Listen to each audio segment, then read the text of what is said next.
করে ক্যামেরা হচ্ছে।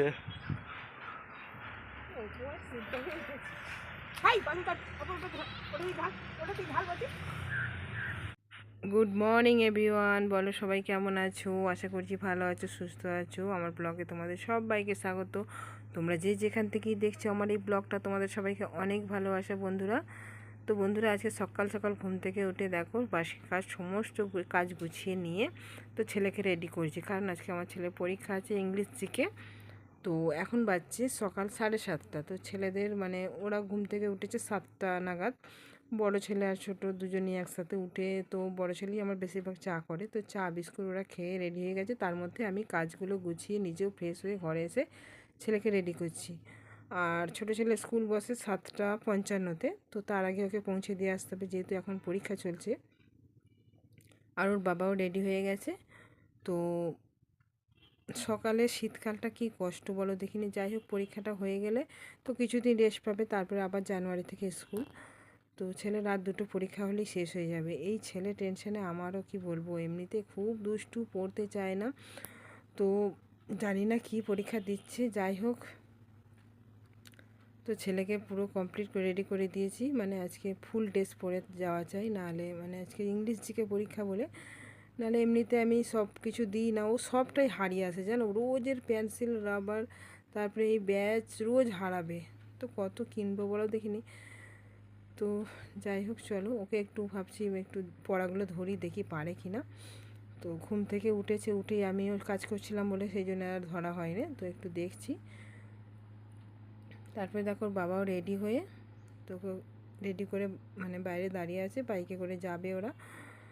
আর ঠান্ডাটা বেশ ভালোই পড়েছে, সেই জন্য ছেলেকে টুপিও পরিয়ে দিয়েছি। ও কারণ পড়তে চায় না জানো, ও একদম পড়তে চায় না। তো আমি বলি বারবার করে তোমার বন্ধুরা সবাই পড়ে আসবে। আর ম্যাম, ওদের স্কুলের ম্যামগুলো খুব ভালো, মানে যদি একটু দুষ্টুমি করে একটু বকে দিলেই মানে ভয় খায় সবাইকে। তো যাই হোক, ছেলেকে রেডি করে বাবার সাথে পাঠিয়ে দিলাম। তারপরে এখানে বড় ছেলে, ওরও পরীক্ষা আছে, মানে ওর বেলায় আছে 10টা থেকে। তো তার মধ্যে আমাকে চলে এবারে রান্না করতে হবে। তো জাস্ট মানে বাইরের কাজগুলো, বাসন থালা, ঘর ঝাঁটপালাটা দেওয়া হয়েছে, ঘরটা খালি মোছা হয়নি। দেখো কি অবস্থা হয়ে আছে আমার রান্নাঘরে এইখানটা। তো চলো এগুলো গুছিয়ে নিয়ে রান্নাটা বসাতে হবে। বাপির যেহেতু পরীক্ষা, 10টার মধ্যে আমার রান্নাটা কমপ্লিট করে ফেলতে হবে। তো এখন 7:30, পৌনে 8টা বাজছে।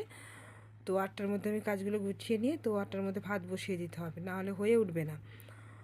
আর একটু দেরি হলেই আমার ছেলে খেতে চায় না, যে আমি আর খাবো না। কিন্তু 10টা থেকে 11টা থেকে ওদের পরীক্ষা, কিন্তু ছেলে বেরোবে 10টায়। তো যাই হোক, পরীক্ষার টাইমে তো যেতেই হবে আগে থেকে।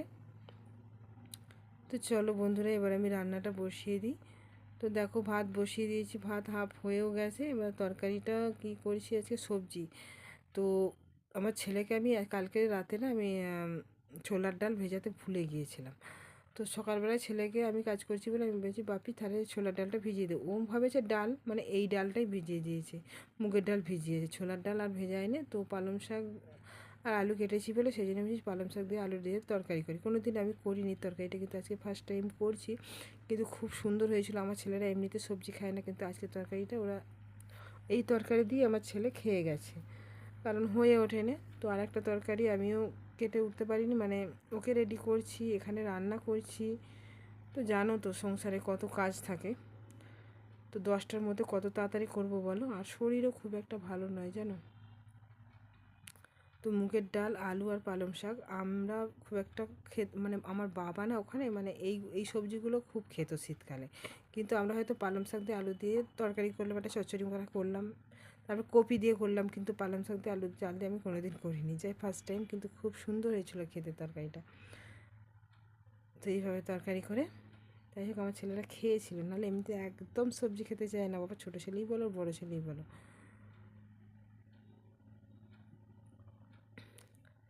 তারপরে ছেলে ওদিকে মানে টাইম হয়ে গেছে বলে স্নান করতে চলে গেছে। তো আমাকে আগেই বলে যাচ্ছে মা তাড়াতাড়ি করো তাড়াতাড়ি করো। তো আমিও তাড়াহুড়ো করছি এখানে রান্না করার, মানে রান্নাটা রেডি করার জন্য 10টার আগে রেডি করতে হবে। সকালে আমি শুধু জাস্ট চা খেয়েছি, আর কিছু খাওয়া হয়নি। মানে এই রান্নার তোর জন্যে না, মানে রান্নার জন্য আমার খাওয়া হয় না ঠিকঠাক, আর আমার শরীরও খুব খারাপ, একদম ভালো নয়। যা হোক করে চলছি, কি করব। তো দেখো ছেলে খেয়েও রেডি হয়ে বেরিয়ে পড়লো। ওর আজকে পরীক্ষা আছে, বেঙ্গল আছে ওর।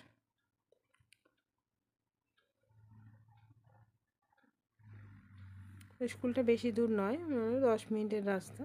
তো বন্ধুদের সাথে যাবে।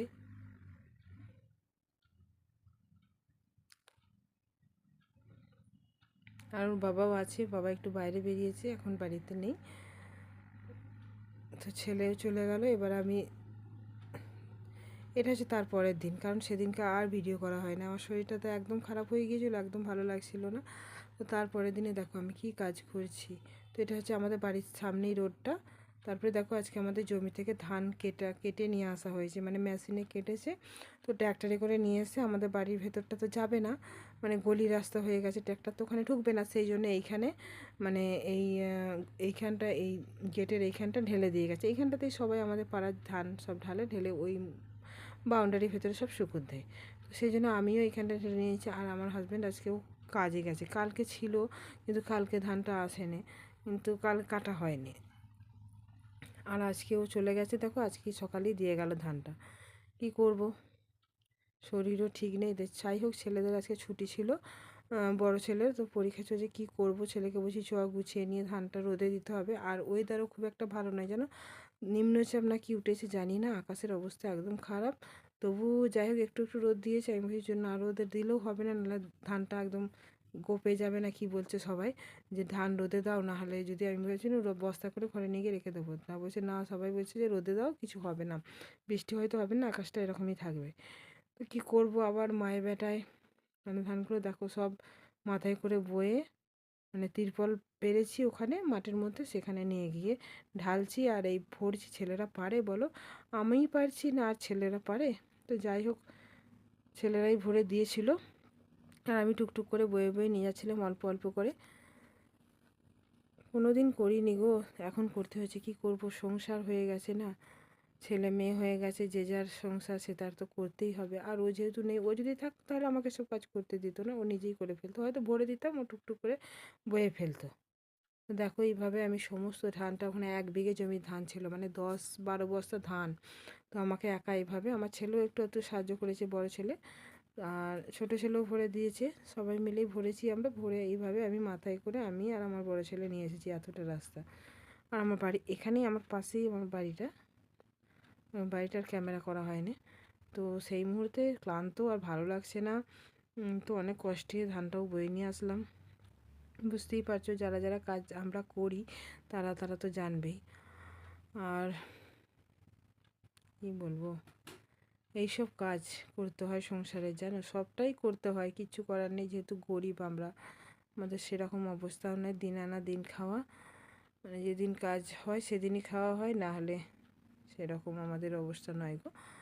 আর ভিডিওতেও ভিউস নেই, ভালো লাগে না, জানো, অনেক কষ্ট করে ভিডিও করি আমরা, যারা যারা ভিডিও করি তোমরা তো সবাই জানো। তো ভিডিও করে যদি এভাবে এত কষ্ট করে যদি ভিডিও দেওয়ার পরে যদি ভিউস না হয়, ভালো লাগে বলো? তো যাই হোক বন্ধুরা, তোমরা পাশে থাকো, এইভাবে সাপোর্ট করো, ভালো সাপোর্ট করলেই ভালো লাগে। আমিও মোটামুটি সবাইকে চেষ্টা করি। তো দেখো ধান সবটাই বয়ে নিয়ে চলে এসেছি মাঠের মধ্যে, তো শোকাতেও দিয়ে দিয়েছি। তো বুঝতেই পারছো আমাকে দেখে, আমার আগের ভিডিওগুলো আর আজকের ভিডিওটা দেখে যদি একদম আমার কত পরিবর্তন হয়ে গেছি আমি। সত্যি শরীরটা অনেক দিন থেকে খারাপ, শরীর আর ঠিক করতে পারছি না, তারপর রেস্টই নিতে পারছি না, এই ছেলেদের পরীক্ষা, ওদের পিছনে ছুটতে ছুটতে আবার সংসারের। তারপরে বন্ধুরা দেখো ধান টান চারিয়ে চান টান করে খাওয়া দাওয়া করে আবার এই যে ধান মেলতে এসেছি আমি। তো বন্ধুরা, আমার ভিডিওটা কেমন লাগলো অবশ্যই কমেন্ট বক্সে জানিও। যদি ভালো লেগে থাকে লাইক কমেন্ট শেয়ার অবশ্যই করো। আর নতুন বন্ধুরা যারা আমার চ্যানেলে প্রথম এসেছে, তোমরা কিন্তু অবশ্যই আমার ছোট্ট চ্যানেলটাকে সাবস্ক্রাইব করে দিয়ে পাশে থেকো। আবার দেখা হবে নেক্সট কোনো ভিডিওতে। ততক্ষণের জন্য সবাই ভালো থেকো, সুস্থ থেকো, টাটা বাই।